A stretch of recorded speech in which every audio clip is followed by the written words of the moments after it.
Bom, a minha quarentena aqui, pra mim, na verdade, passar pela quarentena ou isolamento não é nada demais, assim. Você deve saber, pra quem já morou em Albatroz lá no inverno, quase um ano, não é... E quando não existia nem celular, né? Não é nada muito difícil, na verdade é bem tranquilo. Me deu até um alívio no início, porque eu tinha viagem marcada para Minas Gerais e outra para o Pará, então, e eu tava louco para ficar em casa, para poder ler, para poder estudar, e é o que eu tenho feito, assim. Vocês podem ver que tem vários livros aqui, também estou com a minha fiel escudeira, agora tá dormindo ali, né? E então o que eu tenho feito é ficar em casa muito, não tenho saído nem para surfar, acho que é uma consideração também, né? De não incentivar as pessoas a ir para a rua desnecessariamente, né? Então não tem, embora eu possa ir a pé surfar aqui, né? Eu acho que eu estou muito contente assim que eu estou num lugar onde eu gosto de estar, eu tenho um espaço onde eu posso pegar sol, né? Tem gramado, posso pôr o pé na grama e estou muito contente de estar aqui. Acho, até pensei outras vezes assim me mudar e para, sei lá, apartamento, coisa assim, mas tô dando muito valor aqui agora, na verdade, para ter uma casa com estar numa casa com gramado, assim. E bom, é isso. Na verdade, a minha programação desse ano era justamente passar o ano estudando. A única diferença é que eu não estou indo muito na UFSC, que estou ficando em casa, mas as coisas que eu estou fazendo são as mesmas. Eu já tinha aproveitado bastante o verão para viajar, fiquei em Natal bastante tempo.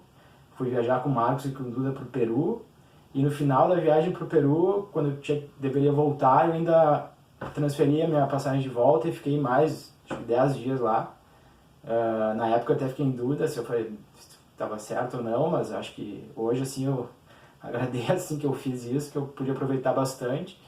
E na verdade a minha programação do ano era passar o ano lendo, estudando e enfim, para mim não tá mudando muita coisa, né? Então eu acho assim, meu tempo, ó, são 4 minutos passados e eu acho assim, um momento que nem a Suzy falou, achei muito interessante a mensagem dela. Eu acho que o momento é muito importante para a gente refletir na vida, na sociedade, né? Achei muito interessante o vídeo do Carlos, mas eu tenho uma visão, a partir do que ele falou, um pouco diferente até, porque se vocês forem ver essa peste que teve, isso foi na Idade Média, né? Foi 1300 e tanto, e depois disso a sociedade mudou muito, né? Na verdade saiu do período feudal e entrou num período do iluminismo, né, onde a ciência começou a ter a astronomia, a medicina, as artes começaram a se desenvolver muito mais, né, onde a religião deixou de pautar a política e depois disso foi o que propiciou surgir, né, a burguesia, o capitalismo, que propiciou todo o desenvolvimento que a gente tem hoje. Então, na verdade, depende, as coisas podem estar relacionadas ou não, mas enfim. E hoje eu acho que o que está acontecendo pode ser uma mudança, sim, pode ser uma mudança, o início de algumas mudanças. Uma das questões é que isso está colocando para a gente assim, que a importância da ciência, né? E ao mesmo tempo as limitações dela. E o que é essa ideia de que o ser humano tem um controle total sobre a natureza, né? Então, nosso desenvolvimento está todo sendo pautado numa ideia de que a gente pode controlar totalmente os riscos, né? Mas a gente está vendo que, quer dizer, vão tendo situações que se colocam que mostram que não é assim.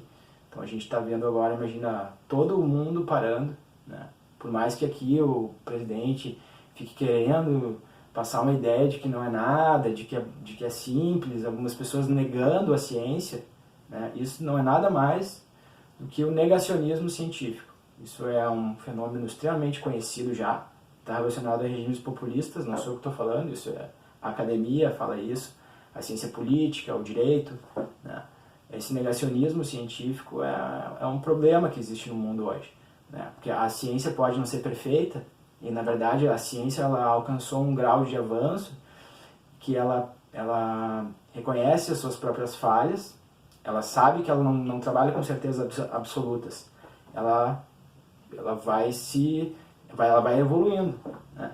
Mas ela é o melhor que a gente tem, né? É o que propiciou tudo que a gente tem hoje, foi a ciência. Todo o desenvolvimento que a gente tem, do celular, a roupa que a gente usa, ou o tipo de alimento que a gente come, tudo está pautado pela ciência. A nossa alimentação hoje não é nada mais natural, salvo uma feirinha orgânica. O resto tudo é baseado em tecnologia que vem da ciência, que é a aplicação prática da ciência, né? Então, eu acho que essa situação nos coloca assim, a importância de a gente levar a sério a ciência e da gente e o risco que traz os discursos negacionistas, porque o que a gente viu acontecer na Itália foi um negacionismo, o que a gente viu ocorrer na Espanha também foi, e nos Estados Unidos agora está sendo, né? A gente vê a cidade que talvez seja a mais rica do mundo, as pessoas estão sendo enterradas em cova, tem as imagens, passou imagens ao vivo, né, das pessoas sendo enterradas em covas, então é bem chocante, né? Eu me lembro que a Suzy falava o dia que teve os atentados do 11 de setembro foi um dia que eu voltei de carona com a Suzy do centro para casa. E ela estava estarrecida, né, falando porque ela conheceu o World Trade Center, tudo, e ela me disse assim, e eu não tinha até ideia da quão grande era aquilo, né? E ela me explicou e eu até fiquei mais atento, não sabia que mercado financeiro, uma série de coisas eram lá, né? Mas lá morreram 3.000 pessoas. Agora, só em Nova York, parece que já são 7, né? E o próprio governo Trump estão falando em 100 mil, enfim, estão fazendo de tudo lá para segurar. Tiveram que aceitar a ciência na marra. A mesma coisa aconteceu na Inglaterra. E, bom, aqui no Brasil, felizmente, o ministro da Saúde foi uma pessoa que, né, segurou a onda, e o Poder Judiciário segurou a onda, porque se não fosse isso, eu não sei o que ia acontecer com a gente. A gente ia por um caminho, porque a gente é muito maior que a Itália, né? E essa história de clima, isso aí já provou que é totalmente absurdo, porque lá no Ceará é um dos lugares onde mais tem casos. Então, esses cientistas aí de YouTube que apareceram e de Twitter falando sem evidência nenhuma coisa, eu acho que no clima mais quente, isso é negar a ciência, né? Então, eu acho que isso nos mostra, assim, porque o negacionismo científico está correndo com várias outras questões também, com os danos dos agrotóxicos, né? Com a questão climática, questões de transgênicos. Então tem uma série de questões onde cientistas levantam dúvidas sérias e levantam também dados científicos importantes, e isso é negado geralmente pelos políticos, né? Ou por quem tem interesse econômico. E eu acho que o coronavírus agora, a natureza está mostrando assim a importância, né, de levar em conta a ciência. Na verdade, a realidade está se impondo, né, acima desse discurso negacionista. Então, e acho que isso vai trazer, sim, mudanças, porque é a realidade se impondo mesmo, né? Acho que é um grande exemplo. Também pode se tirar proveito disso, dando mais importância para a ciência ou não, né? Vai depender muito da sociedade, como as coisas vão ir. Mas é isso. Eu acho que o mais difícil nesse momento de quarentena não é a quarentena. Eu acho que as pessoas que têm uma dificuldade de ficar consigo mesmas, de se conter, enfim, de se exercitar em casa, elas vão alcançar isso ao longo do tempo. Aí 1 mês, 2 meses, até que a gente passe por isso. É um aprendizado até, pessoal. Eu acho que o mais difícil não é isso, entendeu? A questão financeira, econômica, todos os governos do mundo estão ajudando a população. O governo aqui já poderia estar ajudando há mais tempo, agora que está começando a ajudar, e além disso existe uma rede de solidariedade muito grande. Quem está mais ajudando a sociedade é a própria sociedade, né? Está tendo assim, um trabalho imenso de cestas básicas, então isso está se resolvendo. O mais difícil para mim nesse momento é ver o governo agindo dessa forma. Então, coisas que podiam ajudar, por exemplo, a relação com a China, vai uma pessoa totalmente assim, descontrolada e faz um ataque contra a China. Que benefício que isso traz para o país? Eu fico pensando assim, onde que ela vai chegar? Falar em comunismo, em China? O que isso vai resolver? Falar em comunismo, falar em China? Criticar a China? Não resolve nada, mas atrapalha muito. Agora o Brasil tinha encomendas de milhares de respiradores com uma empresa chinesa e não veio para cá, foi para os Estados Unidos. entendeu? Então a nossa subserviência, né, aos Estados Unidos não serviu para nada, só nos atrapalhou. E essa birra ideológica, que também não acrescenta nada, também só está nos atrapalhando. Criaram um conflito diplomático com a China e a gente está deixando de receber a ajuda que a gente poderia estar recebendo. Então, isso é o mais triste. Fora o exemplo negativo, né? Eu vejo aqui em Florianópolis, as poucas vezes que eu saio de casa, que é uma vez por semana mais ou menos, eu vejo o quão nocivo foi esse tipo de discurso do presidente.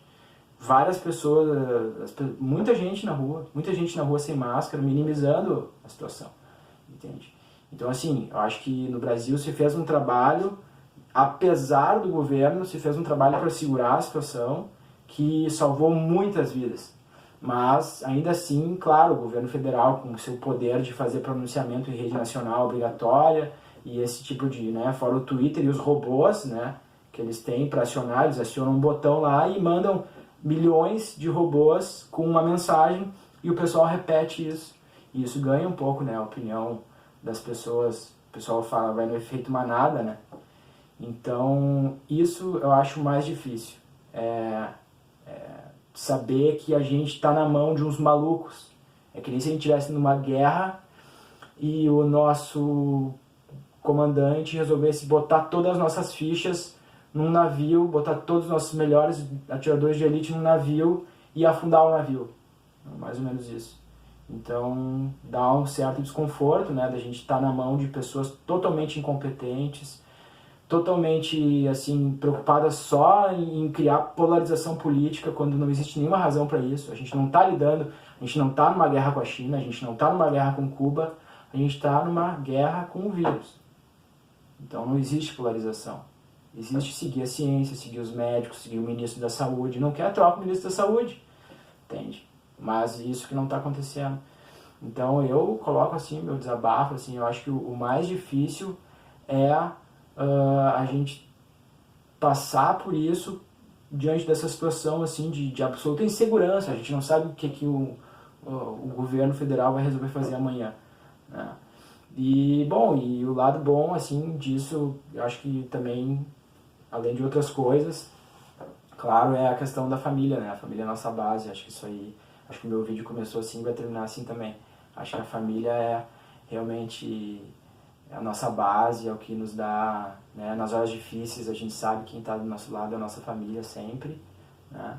E é isso, acho que essa é a mensagem mais importante. Desculpem a demora. E grande abraço para todos. Tchau, tchau.